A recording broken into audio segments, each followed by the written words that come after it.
Good morning, everybody. It's a little bit past 9:30, but all the best things in life start slightly late. Welcome to the Riga Conference 2025. Today's topic will be entrepreneurship in the age of uncertainty, path to resilient growth. So it's going to be a lot of interesting topics, a lot of exciting things that we're going to be talking about. And obviously, we're going to be focusing on a lot of very important things as well. So hopefully you've had your morning coffee and you are energized to go.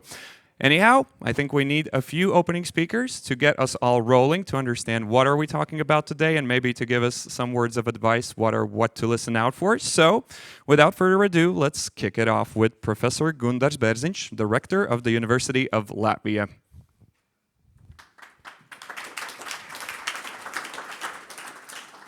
Good morning, Mr. Minister, ladies and gentlemen.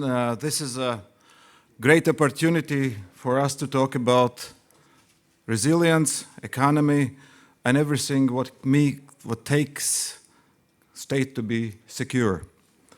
First of all, I would like to emphasize a few things what I believe as university can do, but also what's important for the country to be resilient. First of all, I would say that's a strong governments and strong institutions.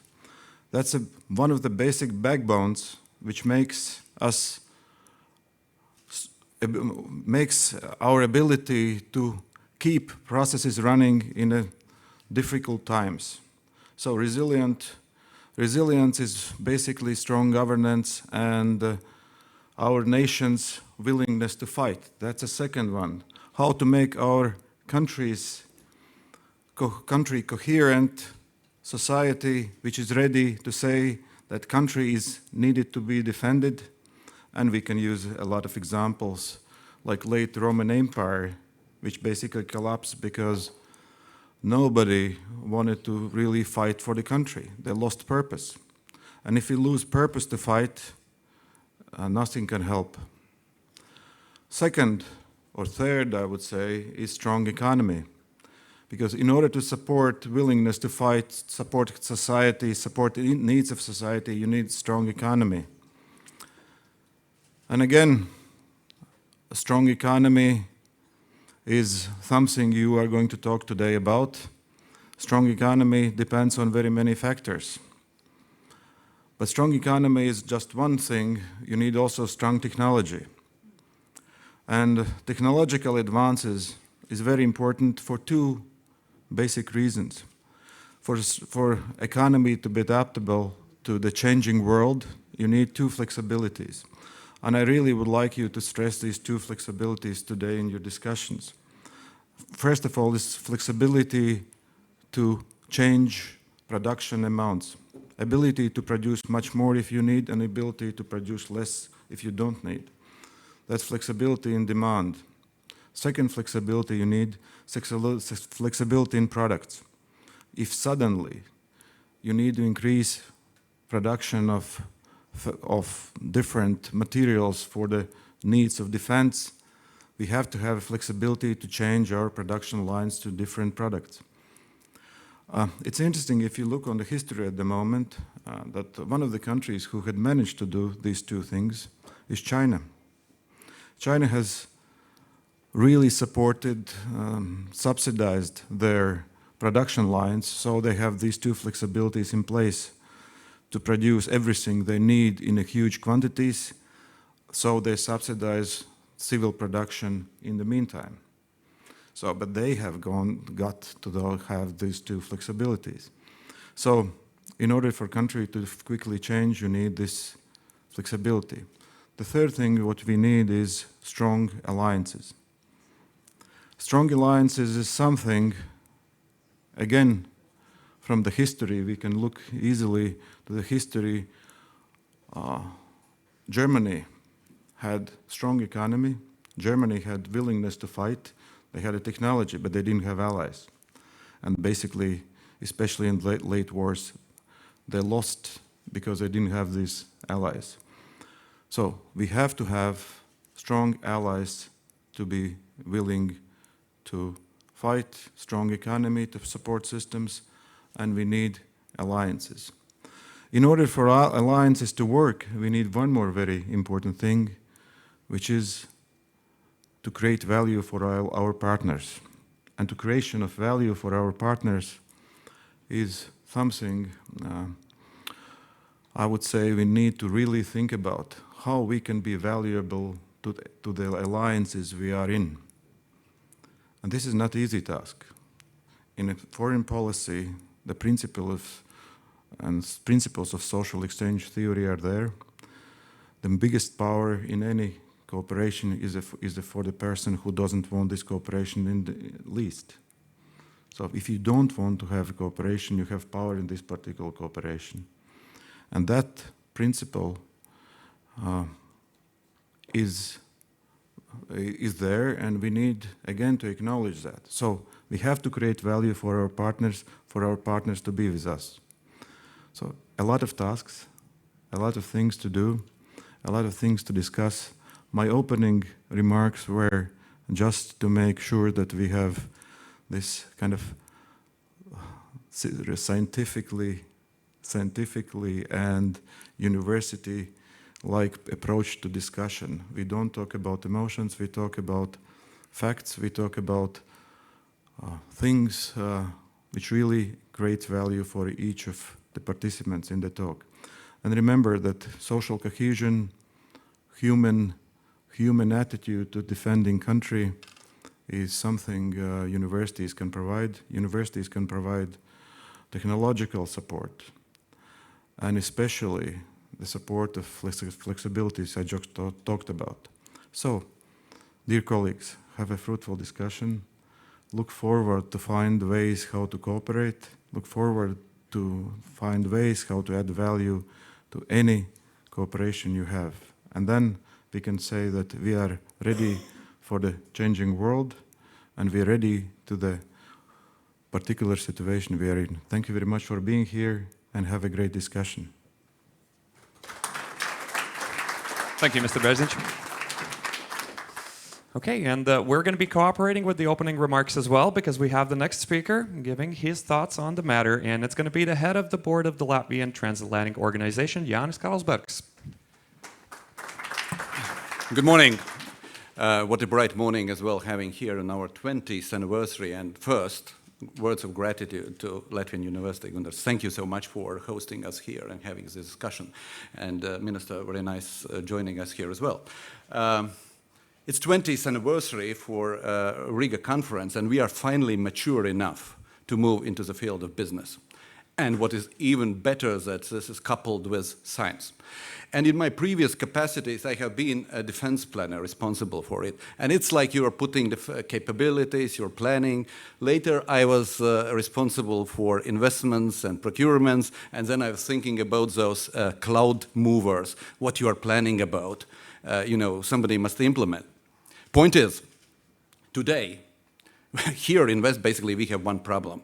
We don't recognize that we are at war. Now, that's very nice that having a Ukrainian ambassador here in front of us as well, reminding it.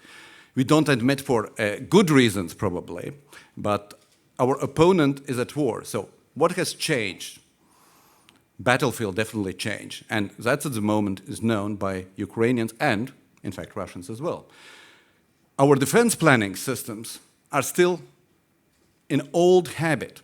Our rules, laws, and regulations are peacetime rules and regulations. Can we compete with enemies who are at war and changing their application of force and violence constantly and instantly?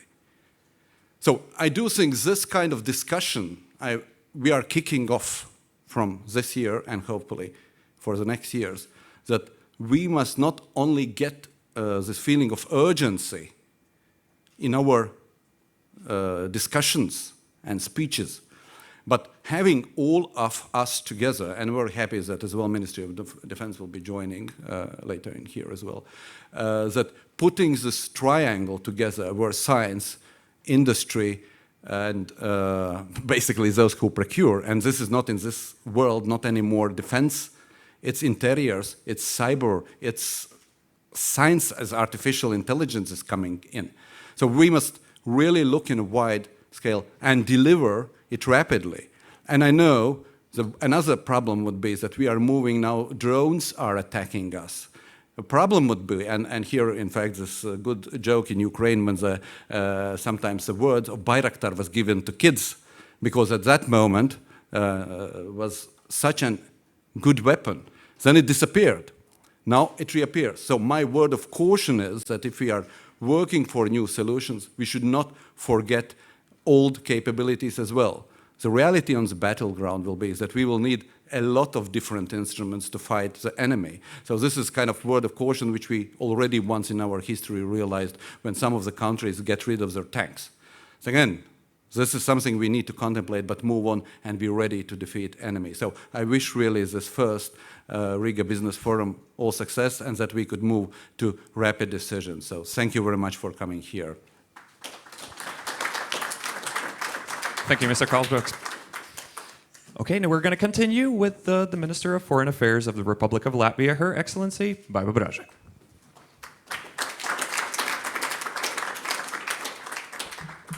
Labrīt, good morning everyone, good morning to new friends, but also to all friends, and in particular David Cutler from the US, who was my colleague at NATO. We also this afternoon have at the Riga Graduate School of Law another NATO, prominent NATO official, John Swords, who is a legal advisor, NATO's legal advisor, who will actually speak on the Article 5 and how NATO works and what it means for all of us. So also I see that there are a number of legal companies here. It might be useful also for you to listen into that one.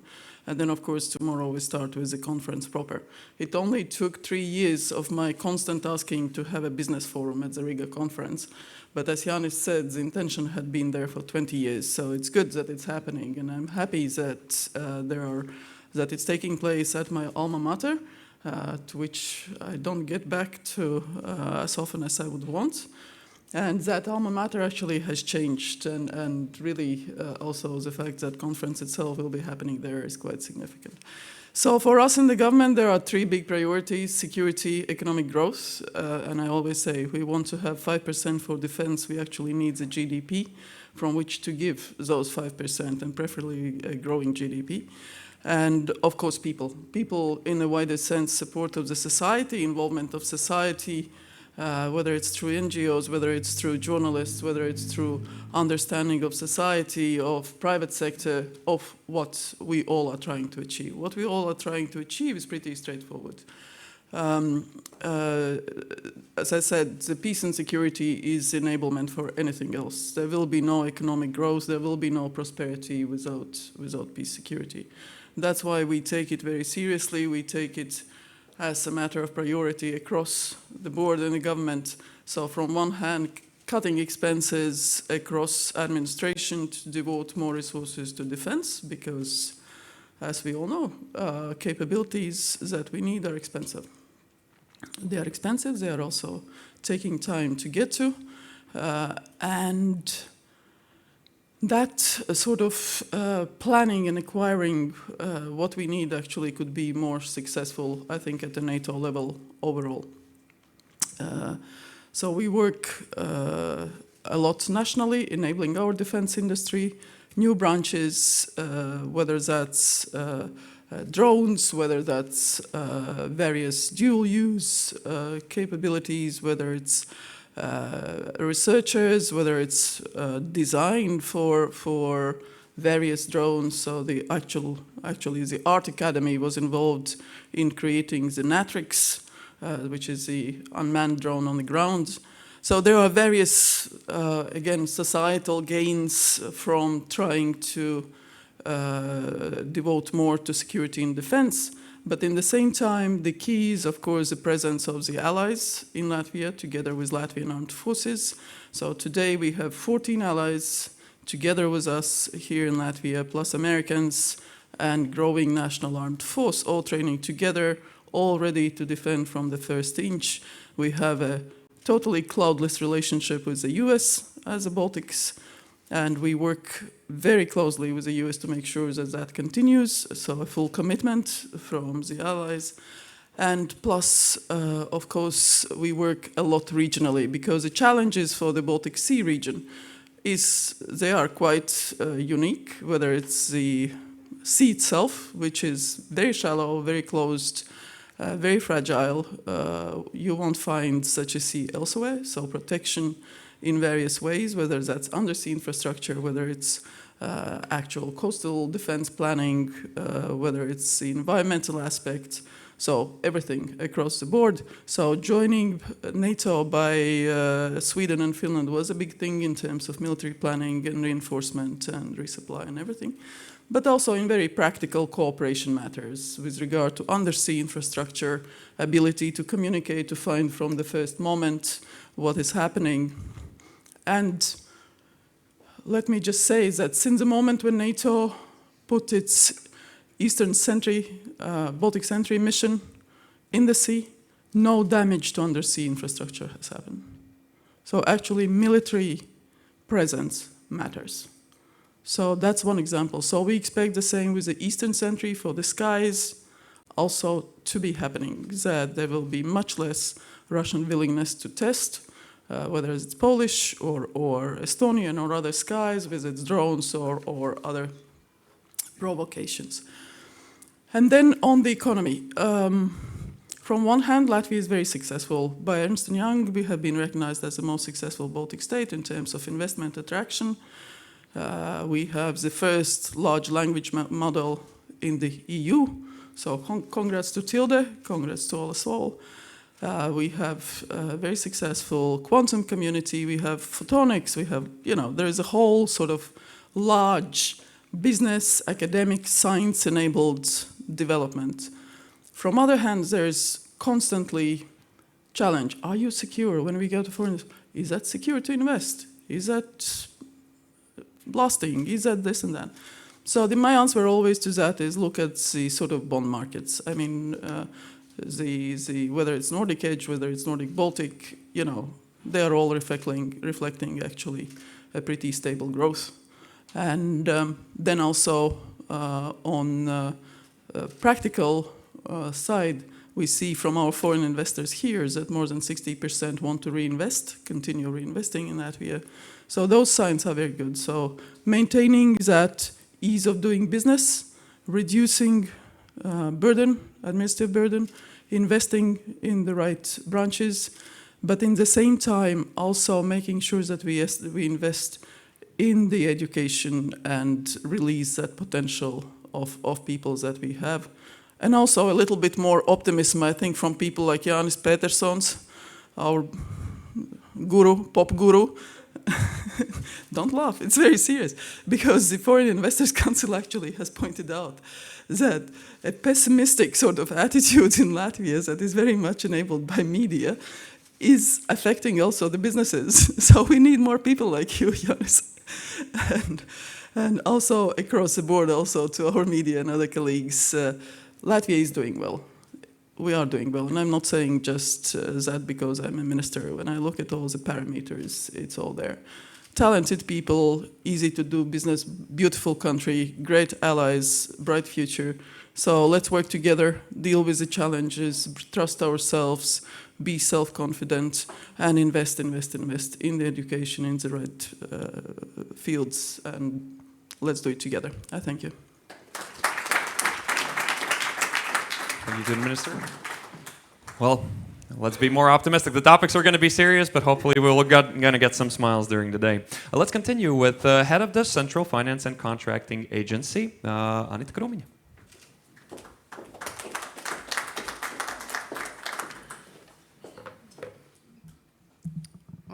Okay. Ladies and gentlemen, the Central Finance and Contracting Agency is best known as the agency managing the European Union funds.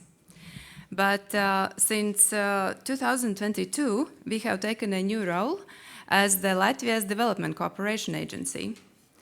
And this new role as the Latvian Development Cooperation Agency is giving us opportunity to work closely in close cooperation with the Ministry of Foreign Affairs and to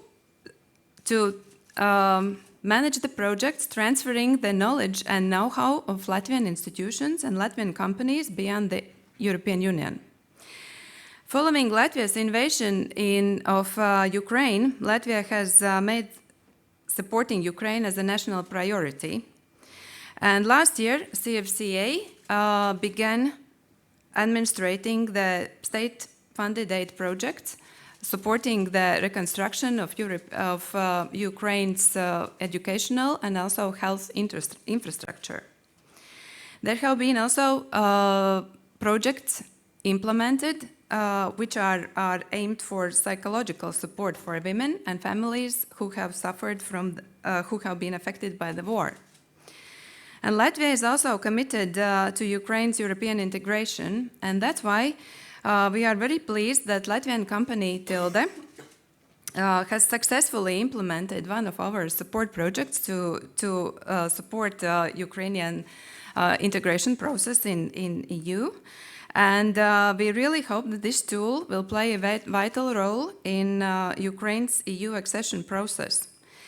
This developed machine translation platform, which have been developed by Tilde, will enable fast and accurate translation of EU and also national documents into Ukrainian and English.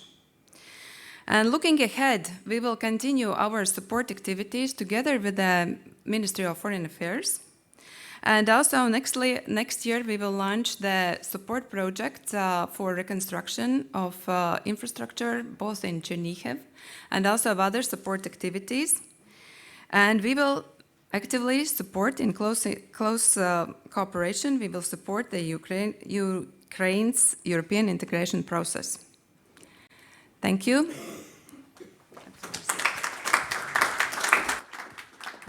Thank you.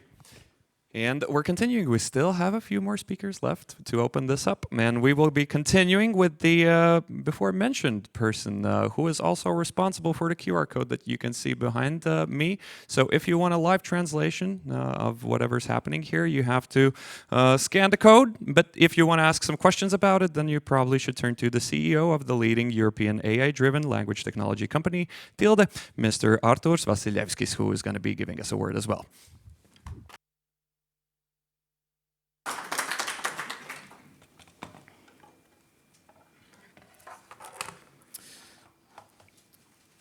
Good morning, and thank you for a very warm welcome.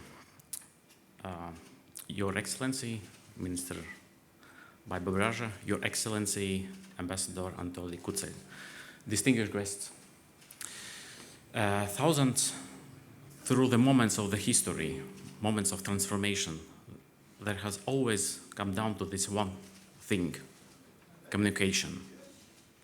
The ability to understand each other, the ability to speak in the common language. For Ukraine, joining this European Union, this is not only not a political and economical journey, this is also the linguistic one. Because membership means adaptation of European Union legislation. This huge framework where thousands of pages, millions of words have to be translated. Every single regulation, every single law have to be translated and adapted from to English into Ukrainian language. At Tilde, we asked ourselves a simple question. So how can we really help?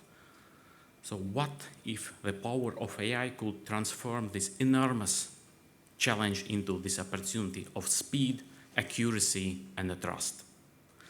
And so we built something new. We tailored our state-of-the-art AI-enabled translation platform, designed particularly for Ukraine. Legal and administrative text translation. And this is not another just translation tool. It is designed particularly for Ukraine, legal and administrative text translation.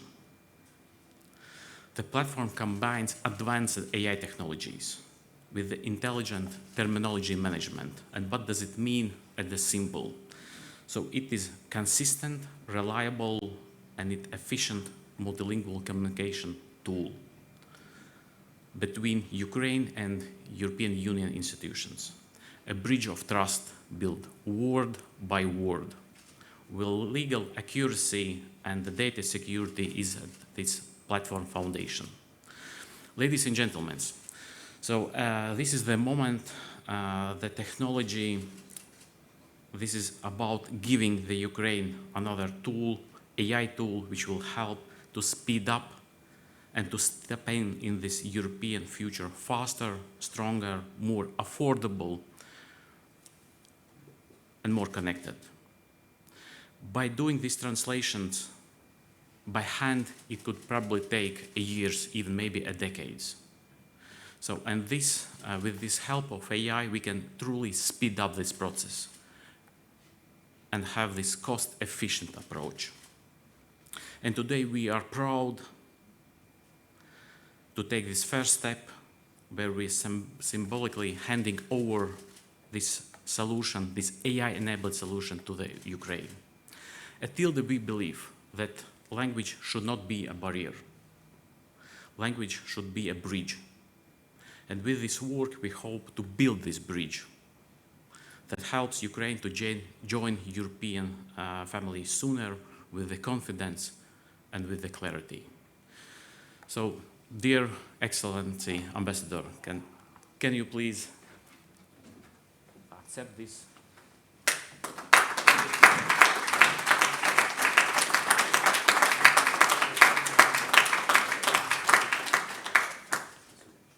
Yeah, thank you. Yes, that's exactly what I wanted to ask. I got stuck behind all the photographers. But yes, the ambassador to Ukraine, Anatolii Kutsevol, is invited here to say a few words as well. Thank you. First of all, thank you so much for inviting me. Madam Minister, dear Rector, dear friends and colleagues, I'm here also to remind you about different states in which my country is, unfortunately. But I would like also to congratulate you with the fact that you're also starting and kicking off your 20th anniversary conference with the economic section, which is, I truly believe, is one of the most important to understand when you are more than 3.5 years in the war. I would like to say a few words at the very beginning with the fact that I really appreciate what Latvia and Latvia's people are doing for Ukraine, and especially for Chernihiv region, but plenty of other regions. And this kind of cooperation is interpersonal, but also is going on between companies. And I would like to underline the fact that we had economic records before the war, and we are continuing them even during the war. And I truly believe that we also can increase them after the war. And this is also thanks to your recovery projects, which you are doing in Ukraine, also getting experience from the ground, what we have in Ukraine. And companies are also moving to Latvia, especially agriculture, some IT companies, but as well as, I would say, financial sector is also really important. My special thanks to the company for providing this AI-powered translation platform. Being part of the EU integration team, on behalf of the President, I've been in charge of to submit the answers to EU questionnaire, which has been submitted to us by European Commission. And I truly understand the need of having legislation translated. Vice versa. It's not only about directives and regulations to be transported into Ukrainian legislation, but it's also the issue to how to prove that your legislation complies fully with the EU standards. So these AI instruments are probably the response why we can speed up the process and not to go 10 years.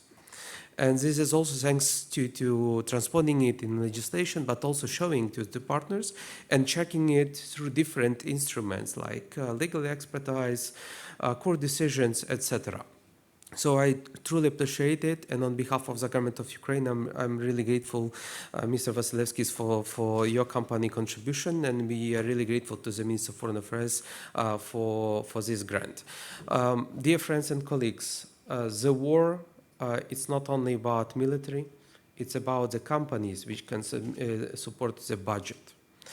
And if you are analyzing the figures, you need to understand that having companies working inside the country and also providing labor, this is also crucial. Unfortunately, after 3.5 years, we have a budget deficit. And this is also because companies left to Ukraine, not only people, but companies. And this affects a lot. And we are really grateful to all the EU member states and G7 countries and G20 as well for the support which is provided to cover the budget deficit. But security starts with economy. If people get enough payment, if the budget can cover military expenses, then you could be sure and you can be secured. I really hope that overall your discussions would be really fruitful at the very beginning of the conference, and we would end the conference in discussing the security matters with a combination of different aspects, including the publicity and attractiveness of for people and society to live in Latvia and to live in Ukraine. I do hope that this war would end soon, and you would not need to talk about these things.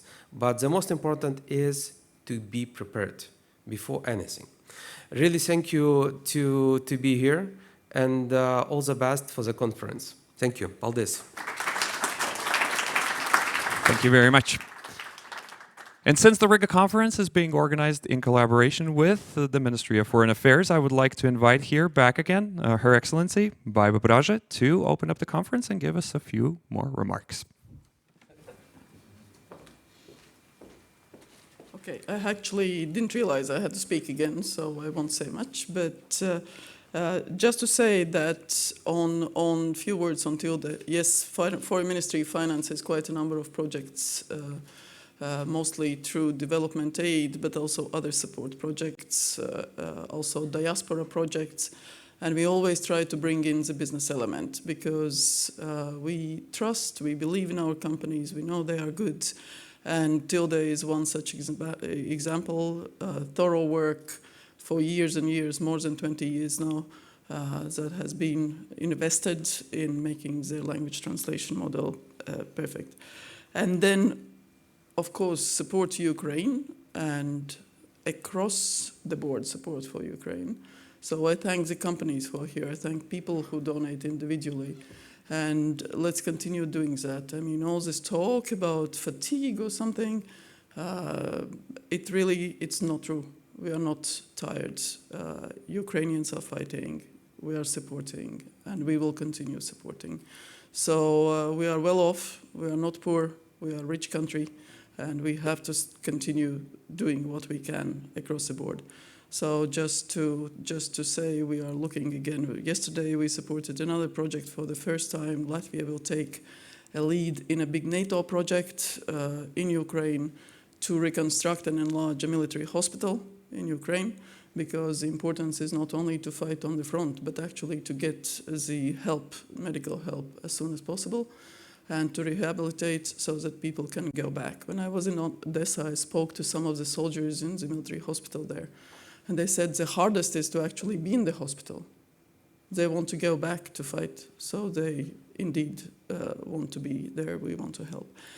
And for Ukraine's future, I don't think there is a secret to anybody.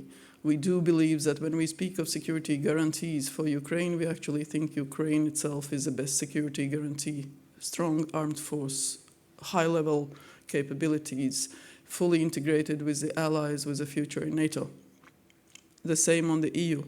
Yes, it's going to be a hard process. And I was there when Latvia was joining the EU. It's really, I mean, it takes a complete change of the country in terms of everything, how it's being done. Not only the laws and regulations, but actually all the institutions, the preparations of national positions, everything. And we support that.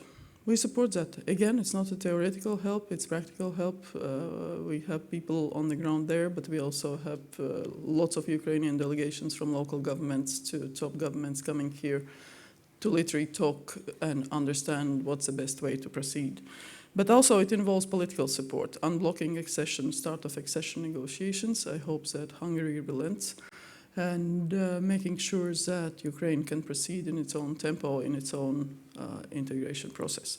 So that's why Tilde's translation model, with all the acquis that needs to be taken over, is so important, not to be a detriment, a slowdown, but actually to speed up the ability to proceed for Ukraine. So thank you very much, and let's work.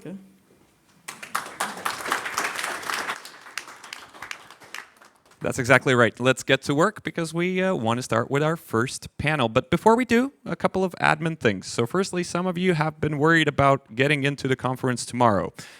All of you are invited. All of you are enabled to do so.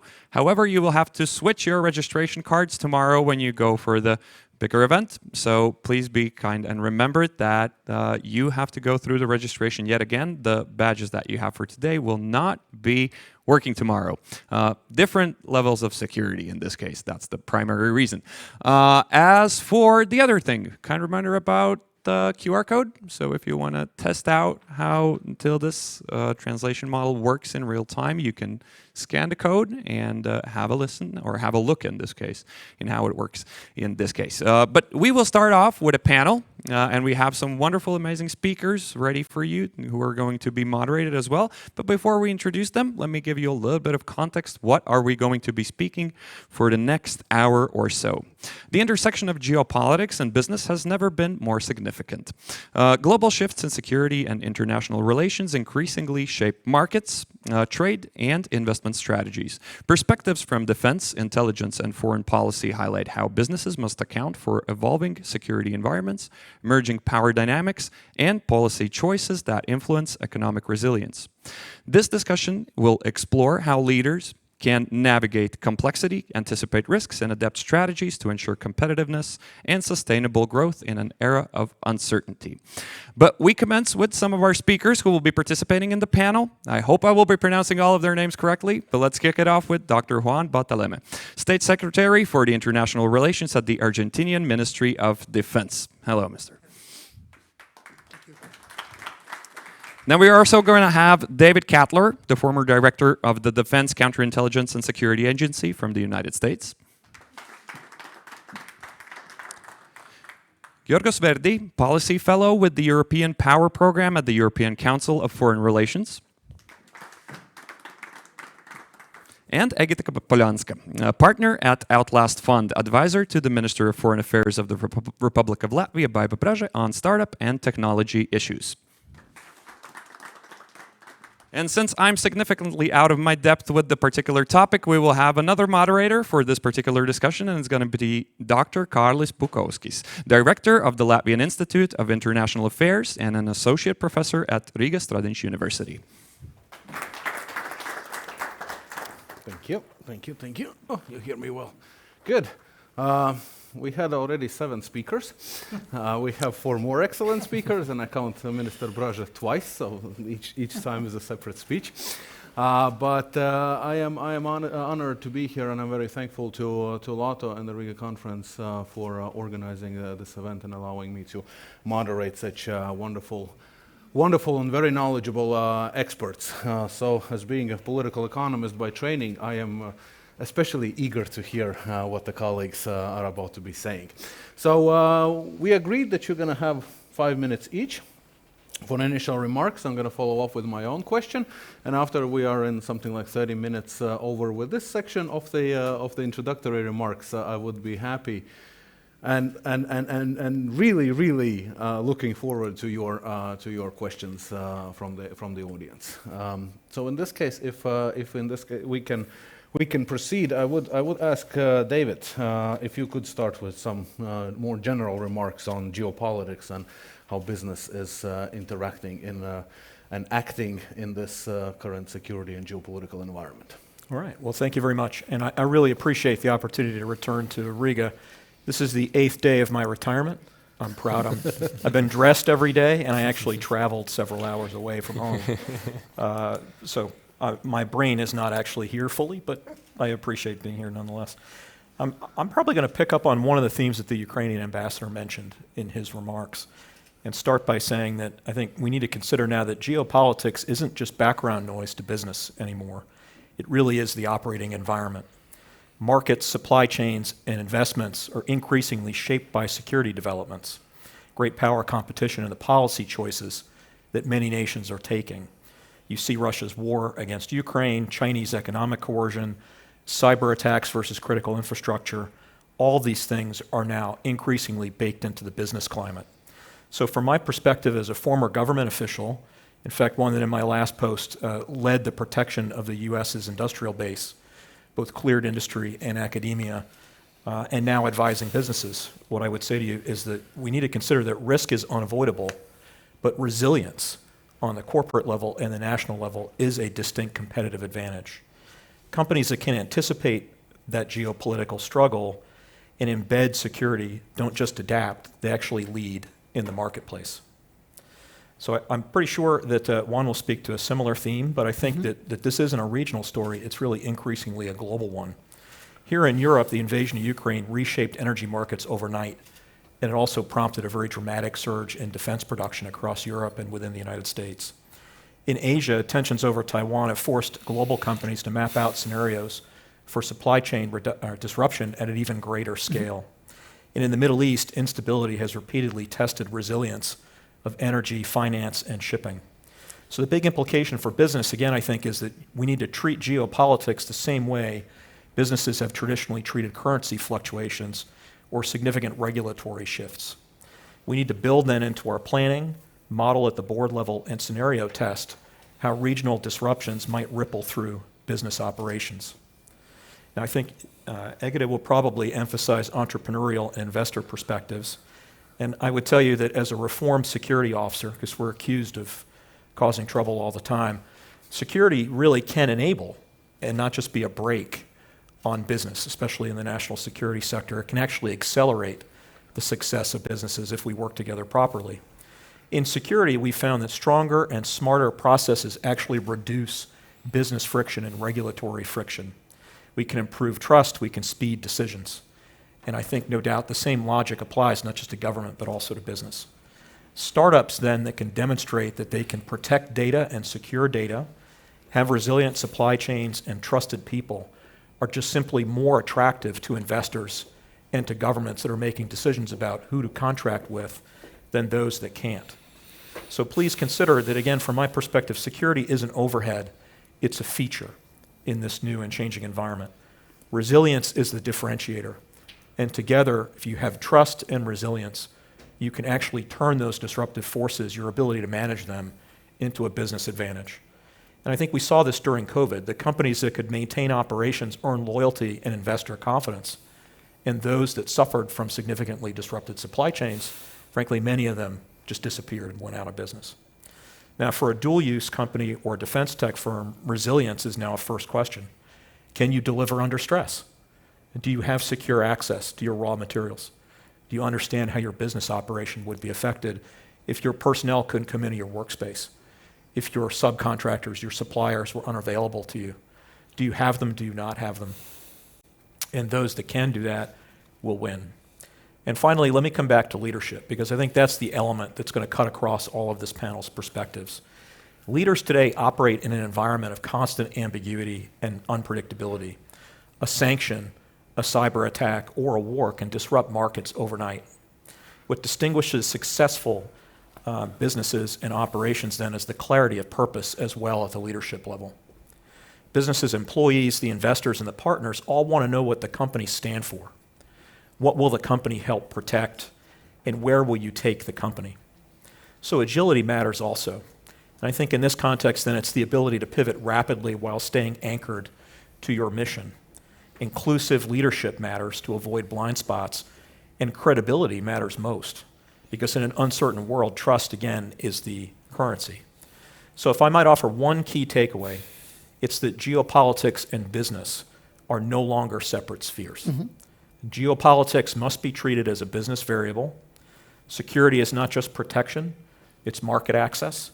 Resilience is not just survival, it's a differentiator. And leadership is the difference between merely weathering uncertainty and thriving in that uncertainty. This is how entrepreneurs will not just navigate this era of disruption, but actually shape this era. So I look forward to exploring how these challenges play out globally and here in Europe as we continue the panel. Thank you. Thanks for the opportunity. Thank you, David. I have a follow-up. I think Juan will be following up on your final remark because he was already reacting to this one. But I want to pick your brain a little bit more on another issue which you stated, that the businesses should be adapting to the shifting geopolitical situations just like the financial markets are. But isn't there a little bit of a huge difference actually between very quickly adapting financial markets and, so to speak, real economy, which with its production chains and distribution chains, which is not that easy and then quickly to adapt to that? Well, look, I think the two go together. We're increasingly focused on things like foreign ownership control and influence before conflict emerges. So companies, if you're a startup, you're that entrepreneur, understanding what's on your cap table, for example. Where is your funding coming from? Which sovereign state's investment fund is putting money into your company? And what strings might be attached to that? Does that make you more or less attractive in subsequent funding rounds? That might also affect, then again, the partners you choose to work with from a business perspective. Who's in your supply chain? Where do the raw materials come from? So again, I'd say it's not just about responding in the crisis and having the resilience. It's demonstrating that confidence in yourself, the company, the supply chain, being able to demonstrate that to a government, to a ministry, to another company that might be larger than your own, that might seek a strategic partnership, so that you demonstrate that value up front and the ability to sustain your business operations if you do get in a crisis.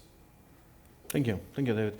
Juan, could you please pick up where David left off and address the investment strategies in the Thank you. Well, first of all, I'm fully agree with thank you for the invitation to the organizers to the Riga conference. For me, it's the second time here. It is a really pleasure.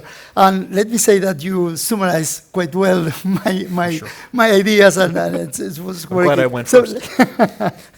But having said that, I'm fully agree with your what have you said. Let me add to that first of all, there are two models of globalization in Latin America. We feel that there are two competing models of globalization. One is the liberal one, and the other is the authoritarian globalization model, which are now doing business and presented to our audiences. It's about doing business, but the way that they do in business and the impact that has in the international scene is quite different. So we need to be aware of what is acceptable or is not is acceptable for every one of us, and view aware of Latin America reality. Venezuela is a good example of that. Venezuela is fully integrated to the authoritarian globalization model, and it's working. It's working for the Venezuelan dictatorship, the Venezuelan authoritarian regime. So let me say that this is important because as everyone knows that commerce, investment, trade, it's all tools of statecraft, and this is the reality of what we live for.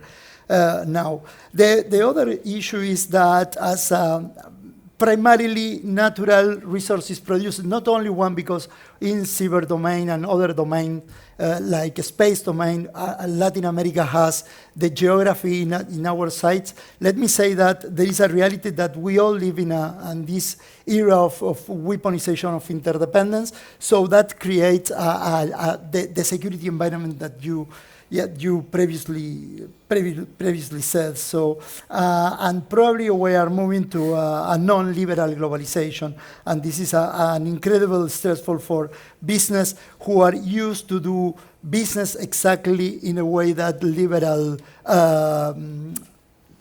say it is important to do it, because you need to fulfill some standards that for China, Russia, and other countries are not required any longer, and especially in the context of Latin America or Africa is exactly the same. So when we look at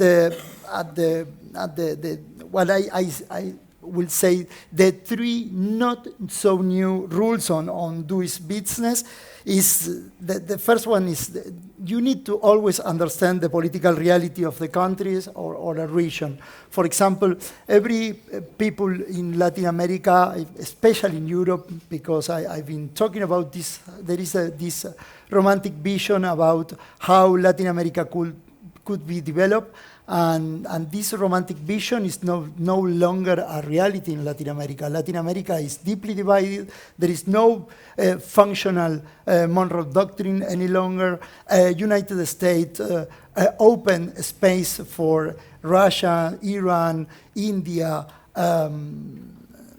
China do business in Latin America, and unfortunately, United States now is trying to do exactly the same as they did in the 19th century, but a completely different landscape. And people usually, especially in Europe, has this idea that we are a kind of global South part of this view and try to do business with that as a part of the global South, but they usually forgot that Europe won their war thanks not only to the United States but also to Latin America in our transatlantic relation. Usually Europe thinks in transatlantic relation as the north part of the Atlantic, not about the south part of the Atlantic, and the economy of the South Atlantic part of the world is quite vivid, and this is why it is important for you if you are thinking again on how to create a real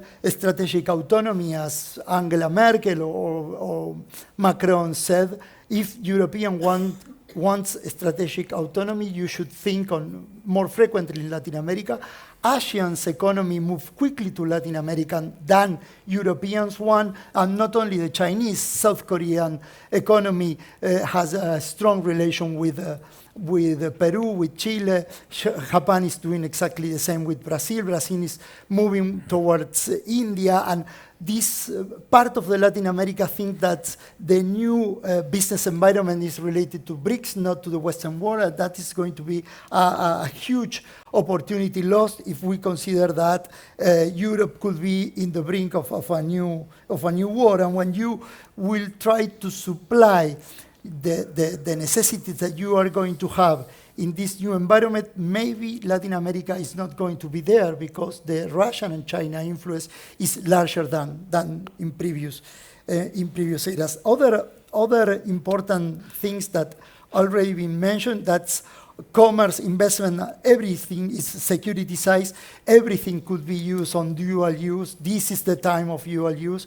Nothing else could be considered strictly separately from the defense and security realm. And the most important part that is security, the government, business are now under scrutiny, not only from the government, but also from the civil society, and that is going to impact behavior of people there. So let's move to the next panel, and thank you. I'm sorry for being a little bit. Thank you. No, it's actually, I was so overwhelmed by your explanation and story that I didn't notice myself that the time was out. But I still going to ask the follow-up question because I'm really puzzled. You talked about the weaponization of interdependence. You talked about the increasing interest in BRICS, well, Latin American countries into BRICS, in Russia and China. And here's my question. Is it a business rationale not to work with West that much anymore, or is it a geopolitical rationale? Both. Not only is geopolitical rationality, it's also how we see the world is divided now.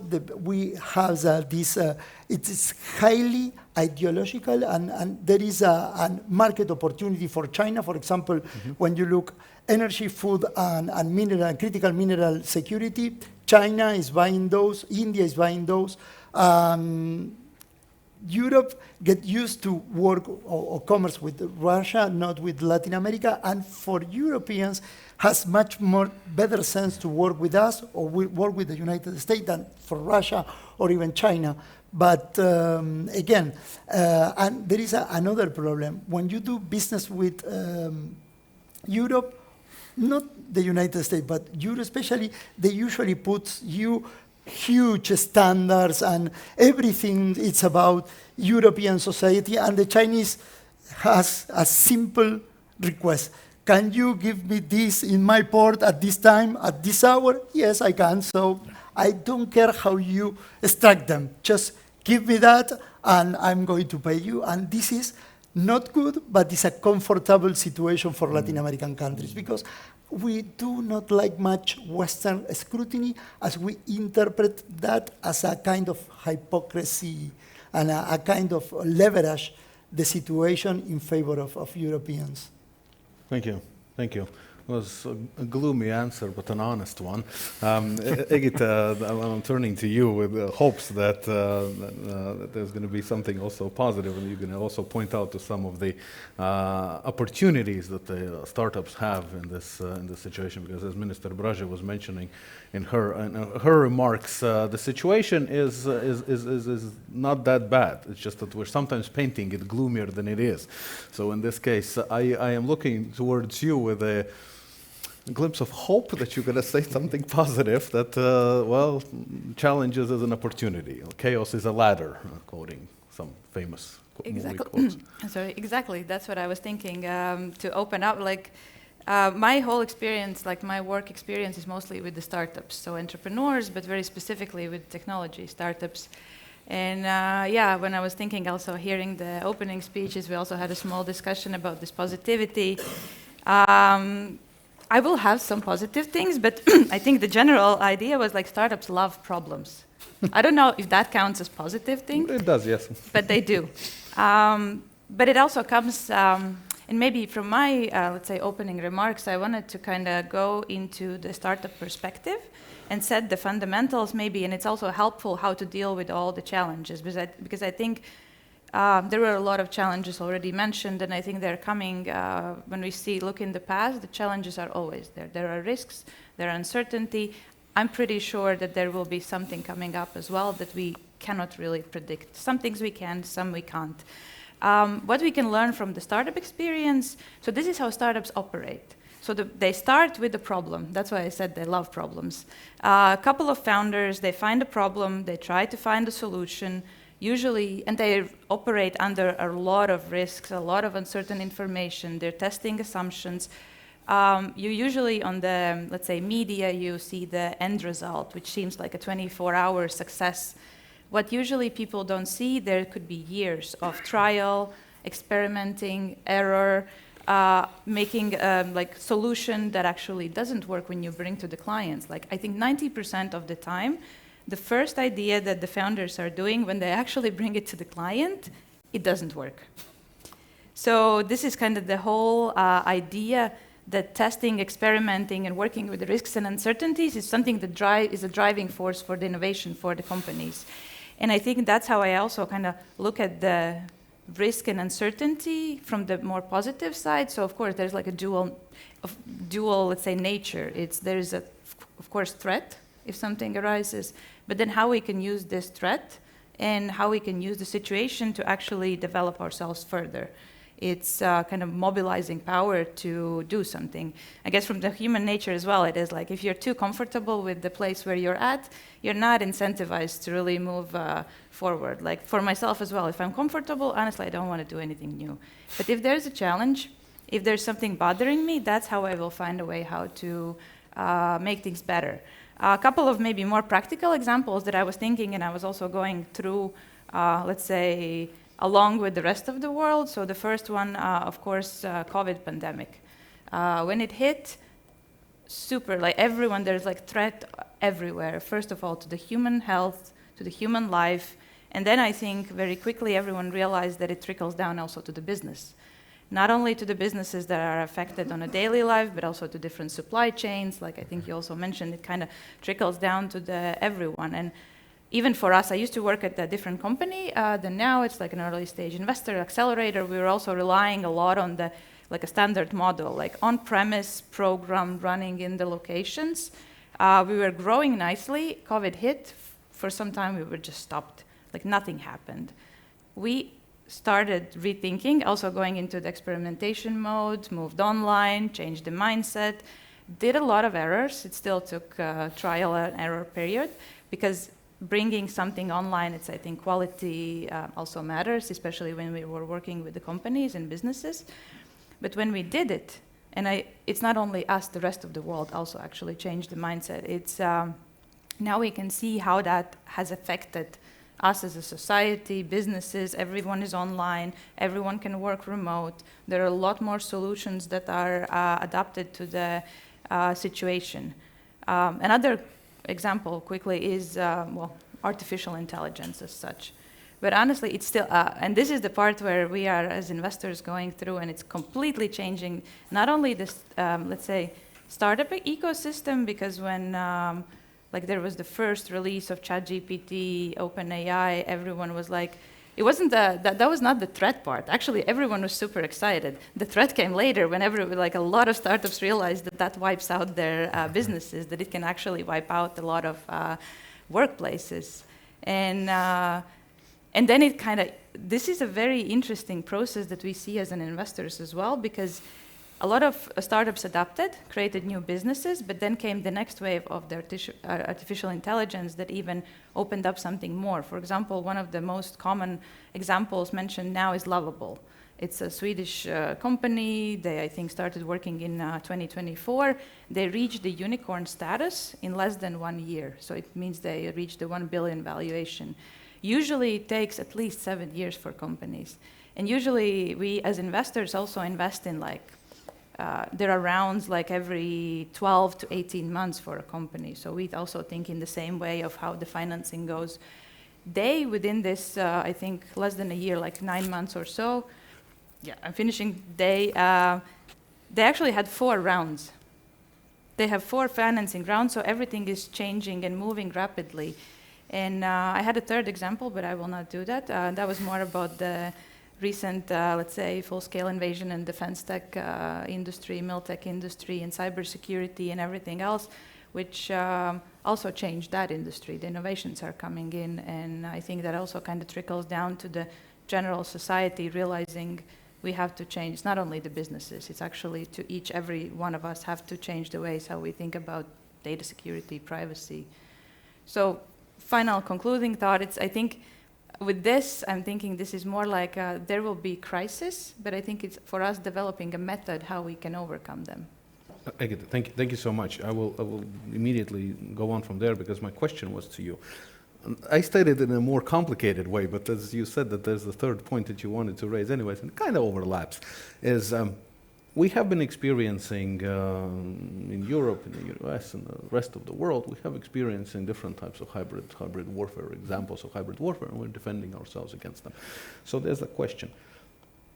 Can we somehow commercialize our defense against the hybrid warfare? Yes. I'm afraid of the clock. No, don't be. If you very good examples, I'm not going to be stopping you. I think we're all going to be listening.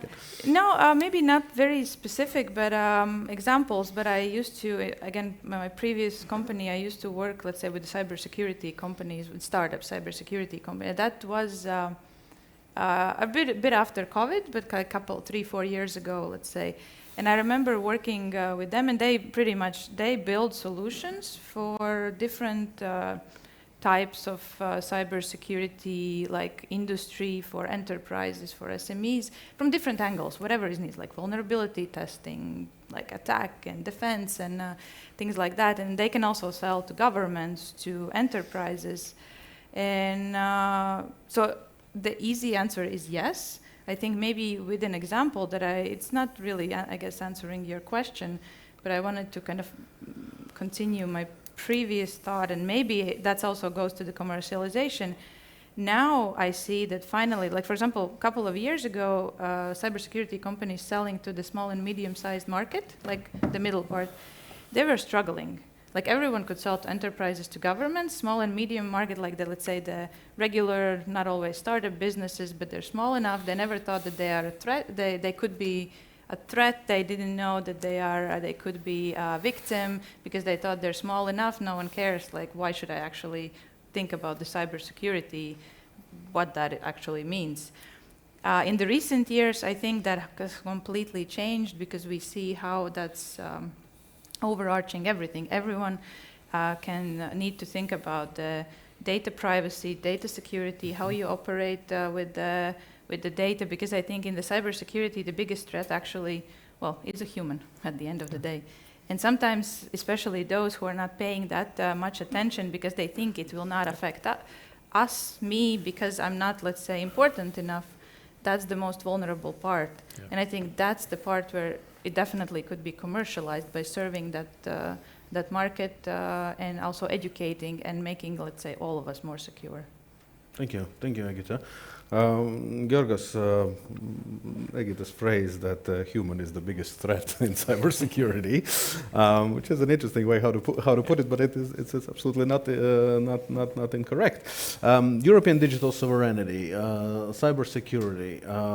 How do you see this our safety and security in the current geopolitical and business environment? So thank you, first of all, thank you very much for the invitation to this fantastic conference. Now, what I wanted to address a little bit here is a specific area of geopolitics that is detrimental to businesses, and that is the geopolitics of technology, as you were saying. Now, technology is reshaping the very concept of national power itself, and as a result, it has become an area of state competition and contestation, and that very much impacts businesses because, as Agita was saying, businesses very often rely on digital technology to stay afloat, to stay online, or are increasingly looking to take advantage of new tools such as artificial intelligence in order to become more efficient and more effective. And so for that to take place, we must also understand then the risks that stem from the geopoliticization of technology in order to anticipate them and adapt our strategies. Now, there are two broad categories of risks that stem from that geopoliticization. The first one we talked a little bit about are, of course, risks of cybersecurity. So this volatile geopolitical environment that we have described so far also leads to a more uncertain cyber environment. We have cyber criminals and state actors that are looking for cyber vulnerabilities in order to inflict economic damage or reach some sort of political or strategic objective. There was a very interesting study that was done by the World Economic Forum. They surveyed about 450 businesses on cybersecurity. About 60% of those businesses said they have adapted their cybersecurity strategies based on geopolitical events, based on geopolitical developments in order to be more responsive or more resilient to those developments. Threat perception is also evolving based on this intersection of geopoliticization of cyber environment. About 1 in 3 CEOs now say their top concern is cyber espionage. It is the loss of sensitive business information as a result of cyber attack. That's very important to keep in mind. Cyber leaders within those organizations beg to differ. For them, their top concern is the risk of disruption to business operations. And in Europe, we had a very real-life example of that kind of disruption a couple of weeks ago when airports across Berlin, London, Dublin, and Brussels were severely disrupted because of a cyber attack. Now, the second category of risks that I also want to talk about are the risks to economic security, and Juan talked a little bit about that as well. It refers to that weaponization of economic interdependence that we're seeing so far, and I would argue that's quite visible in the trade, in the finance realm. It's a little bit less visible, but equally important in the technology realm. And businesses must be careful because you may be caught in between volatile supply chains. To give a very practical example, in 2023, China restricted the export of critical raw materials, specifically gallium and germanium. Now, in Europe, when that restriction happened, we were importing 71% of our gallium from China, 45% of our germanium from them. And those are critical raw materials that are essential for critical products such as semiconductors, solar panels, electrical vehicles, and others. So weaponization on any level of the supply chain can have a direct effect on your business, so you must be very aware of that. So then maybe if I have 1 more minute to spend, I have a couple of minutes. Oh, that's fantastic, that's plenty. But then the most important then is what is to be done about those risks. So when it comes to cybersecurity risks, I would argue it's very important to build a culture of digital resilience because I will completely agree with Agita. The human factor may be the biggest weakness when it comes to cybersecurity. So of course we can talk a little bit about standards, regulations, protocols. Those are very much important. But at the end of the day, you are as strong as your weakest link, and that may be an untrained employee. There is an increase every year. There is an increase of phishing, of social engineering attacks, and that can actually be the vulnerability that leads to disruption disruption. Now, in terms of economic security risks for businesses, those are arguably harder to manage. So, of course, you have to do your due diligence. You have to see where you can diversify when it's possible.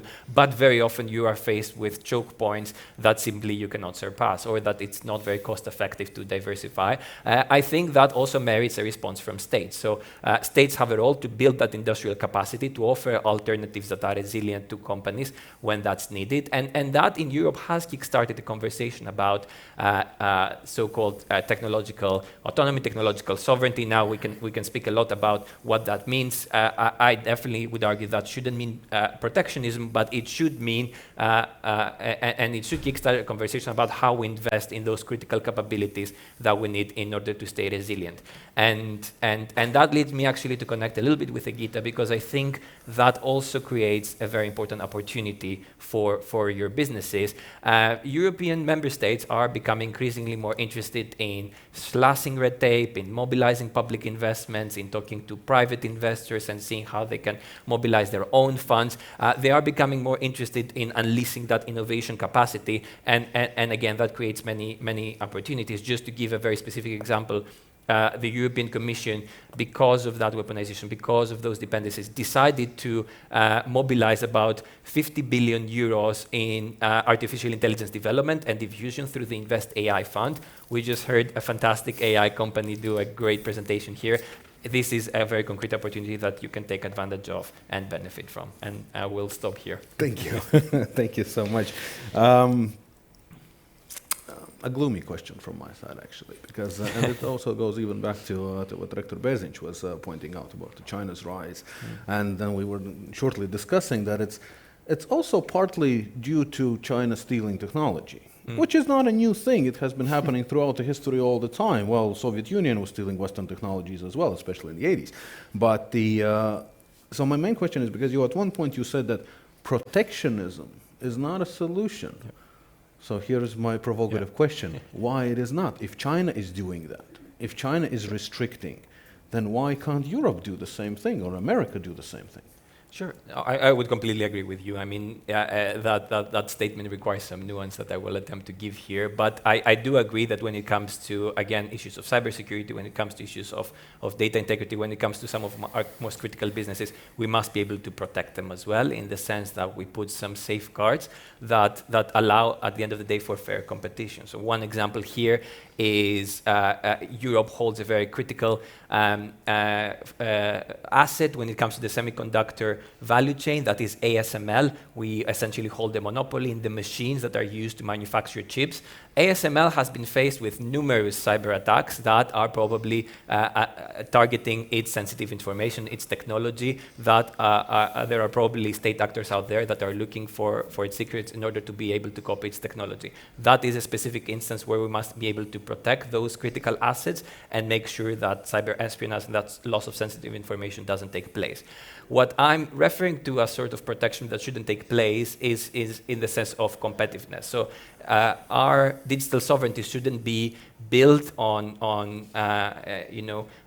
trying to build industries that are not competitive enough by essentially wasting public resources and public investments, but it should be in opening competitive markets, in trying to support startups, as Egita is saying, that are able to grow and reach that unicorn status, instead of trying to support national champions that will inevitably fail at some point. So that is the kind of nuance that I want to instill in the conversation. Thank you. I would actually go into discussion about the failing national champions, but let's leave this for the colleagues. Do you have questions? Yes, Jānis, please. Anita was mentioning about liking problems, and here question going to you. Environment, when governments typically don't like a problem. Those means scandals. If you deliver a product which is not working, it's gone. So how in this environment, I will repeat, we are at war, how we could get this ability for governments, and here's a mixture, probably the question later to audience as well, to get this mixture of readiness, culture where we can take a risk when product is not delivered. Even worse when it's on the front line. Of course, Ukrainian case, you have so hell many drones. If we speak of drones, there are many things like this. When you don't deliver, you just experiment. What would be your suggestion for this? how to move it. No, but I think that's a very well, easy answer.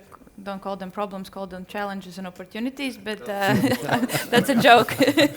But I think that's, well, again, coming from my startup world experience, this is something that happens all the time. There are startups, there are companies, there are government, and they are on a scale, let's say, on the business readiness, and the needs are different. And I think in the startup, this is also a big mistake that startups, early stage startups usually make, because they assume when they create the first prototype, they go directly to the big end user, to the government, they fail.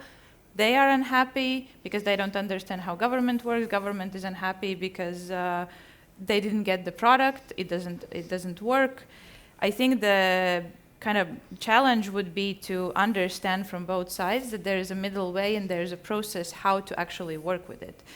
We also experienced that with our cybersecurity programs and startups. Like, I think they are also kind of selling to big enterprises, and when they're creating the product, they first need to test it. And of course, their natural way would be go to big enterprises. Here is my lovely product, use it, test it. And the enterprise says, lovely, looks interesting, but do you have all the certification? And then the startup goes away, and there's like, they need to figure it out. I think we need to create a system where there is a reasonable space, like there are different sandbox approaches, there's experimentation ranges, testing ranges, that where we understand that startups can actually do the testing part, figure out the bugs, figure out the failures, maybe with test data. No, so not the real data. That's also usually an issue. Maybe some dummy data. Maybe there is some other things. But I think the government has to, or the big companies, they have to be involved within those testing ranges to give and provide useful information so the startup actually knows why they are failing. And then the next, there will be, well, there's like, you know, for investors as well as for us, it's like there's a pipeline. There can be many startups, many ideas, but then they go through the pipeline, and some of them actually will become successful. So I think somewhere along those, like this kind of sieve, when you kind of shake them through, everyone has to be involved to create this very great testing range. So you can also understand, okay, this is something interesting, let's fix the bugs, let's try to help, and then maybe we can get to the real product faster that works. Thank you. David had something to add. Thank you. Yeah, so I just had a complementary point to highlight a regulatory approach that we're emphasizing in the United States right now that addresses this point. If you want innovation and you want speed and agility, there almost certainly will be increased risk.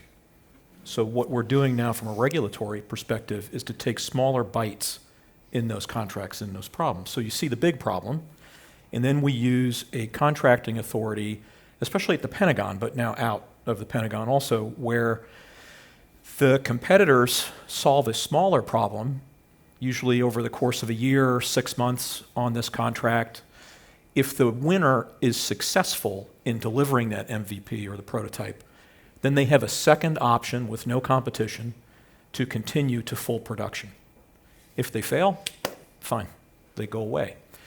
And if you do it in a hackathon approach in the beginning, or you have some sort of competition amongst those companies on these smaller, shorter duration contracts, you're managing the risk in a different way, you're increasing the speed, the competition between the companies, and if there's a failure to deliver on the MVP, there's less of an issue because it's not as critical. And then you're aggregating over time. And it also affords the entrepreneur, the startup, an opportunity to increase their confidence and momentum and maybe even scale, either on their own, maybe they become a unicorn, or they become a partner under a bigger, more established company, one of our primes maybe, that doesn't innovate in that same space, perhaps, but could scale that company's intellectual property or the deliverable in a way that the company could not immediately on their own. Thank you. Baiba, I'm really sorry. We're kind of hosts. If I may take the question from behind and then yours, but we're going to collect them. Good day to all.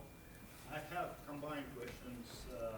You know, in Turkey, the company Baiba produced Bayraktar, B-22, Bayraktar, yeah. delivered it to Ukraine. And that company was started as private company with just drones, and then they won some state agreements. So my question is, for example, in the Pentagon, they need some new technology. Some companies jumps in, but how the Pentagon knows that their demands, their needs, actually are the right ones? Usually not the brightest people thinking, okay, we need to buy that one. No, don't take it personally. You know what I mean? Yeah, I know I on do. the public side, they are looking for the problem. And many people looking for the same problem and looking for solution, but for military things, they don't know the problem. So they cannot look for the solution. How to make this gap smaller between the state and the public side? Thanks. So I just say very briefly, I actually agree with you. I'm just teasing a little bit. I think that the something like a fifth-generation fighter aircraft is easier to define a static set of requirements for, because the core of that platform endures. It takes many years, frankly, to develop a stealth fighter, a stealth bomber, that kind of thing, a major ship platform. But there'll be marginal changes as more innovative technology comes in, maybe in sensors or in weapons capability or in command and control over time, and that can be be integrated into the platform. What the Pentagon did, now probably 15, 20 years ago, in the innovation space is to create an organization, for example, called the Defense Innovation Unit, the DIU, and have the DIU sit in Silicon Valley to actually be the venture capital funder to distribute those resources around to those companies to bring more innovation in, to bring a different set of corporate stakeholders to the table, to help them marry up partnerships, as we've both described, or to scale on their own. But they're not steering the tech development. What they're doing is they're revealing it to the Pentagon, and they're translating the Pentagon's needs into tech bro language so that our tech people, mostly in California, but now many places in the United States and internationally, can understand the requirement, and then they can work together to innovate. And the DIU has funds, as I say, so back to this VC approach. So it's not just about making the business connection, it's also about providing some early seed resources maybe to accelerate, to help these companies come to scale, to market within the defense environment, or to marry those relationships over time. Thank you. The answer is Silicon Valley. I think it's proven it works, yeah. Minister Braže. Thank you. I have a question to our Argentinian colleague, actually. And that's on more classical trade, with all the changes that we are experiencing, very much prompted by the US approach, where it doesn't want to be just a consumer of global goods, but actually change its sort of model of economy. The sort of ability to deal with that and the effects, especially on Latin America, so more on the classical trade, where do you see the avenues for Latin American countries in terms of dealing with it? How do you manage that risk? Actually, we are not as good as we should to manage that. We know that we are offering to Europe, to the States, we look ourselves as a probably security partner for the future. But the reality is that because of the States' engagement on the war on terror, they left the Latin American landscape quite free of doing whatever we want with other countries, especially with China. When you look the period of time between 2001, 2011, United States doesn't care Latin America except for issues related to transnational organized crime, other things like terrorism or narcotics, but they don't care what type of business we did with the Chinese. And this is a funny thing that it's quite good and related with what he said, that, for example, now we have companies who are partnered with China but found extremely difficult to enter to the United States because the partnership of China. And at that time, it was economically rational to be partner of China, but because United States again changed the rule, everything changed, and it's quite difficult. So the way what we are doing it now is trying to accommodate ourselves in the economic realm in a way that we can use our natural resources, our geographical position, more strategically than we did it before. And United States is helping in a good sense to doing that, because we are still under the American sphere of influence. Whether like it or not, the United States securitization of the Western Hemisphere again is going to give you an opportunity to rethink the American, the relation between Latin America and the United States. And one last thing, Brazil is a key player in Latin America, but Brazil now is switching sides. They want to work close to Russia because of the agriculture industry. They want to work close with China because China is offering them to be an equal partner in technological issues, not the American. And there is another interesting thing that's going on there, that Brazil is looking for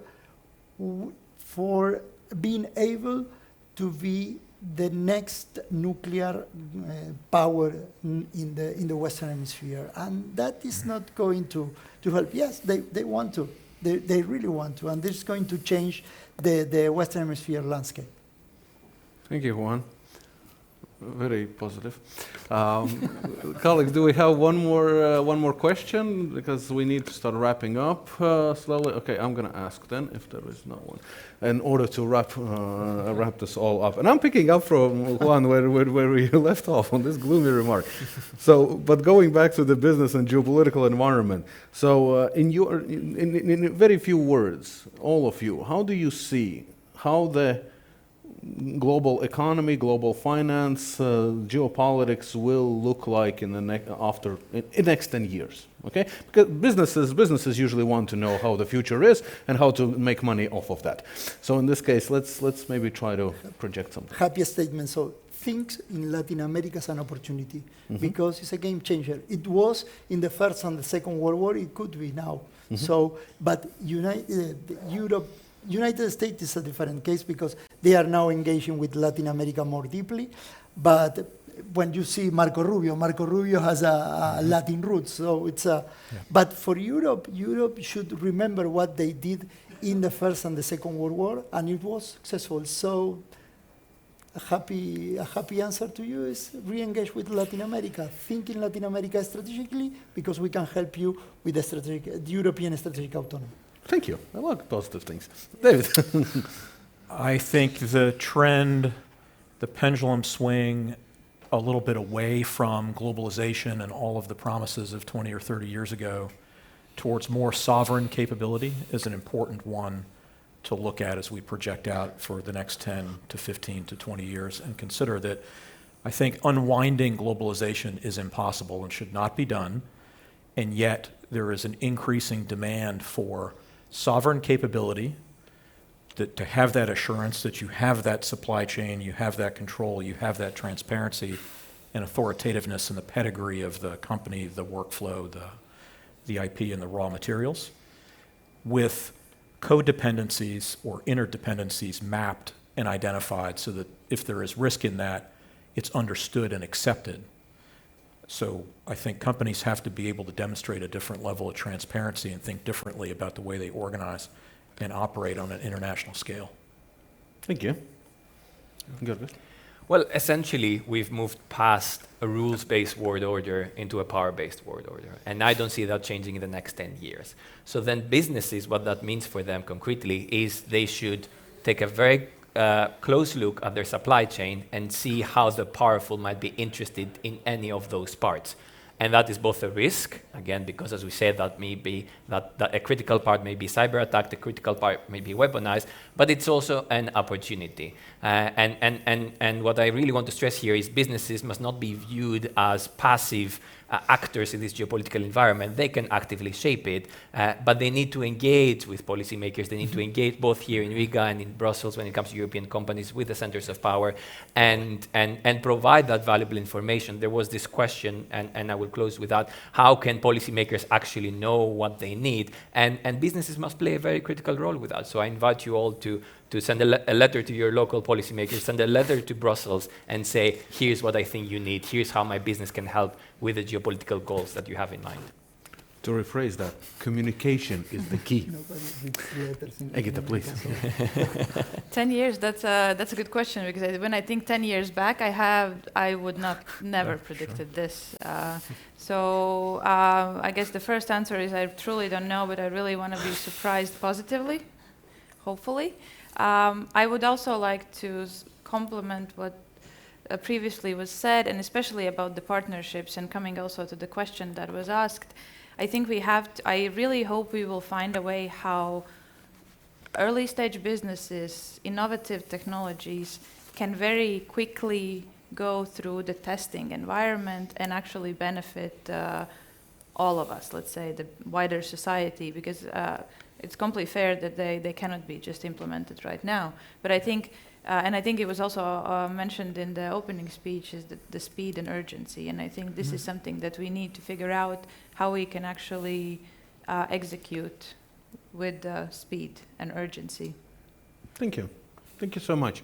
Colleagues, we are out of time, and you have been patiently listening to 11 excellent speakers, and the coffee is outside. And two moderators as well.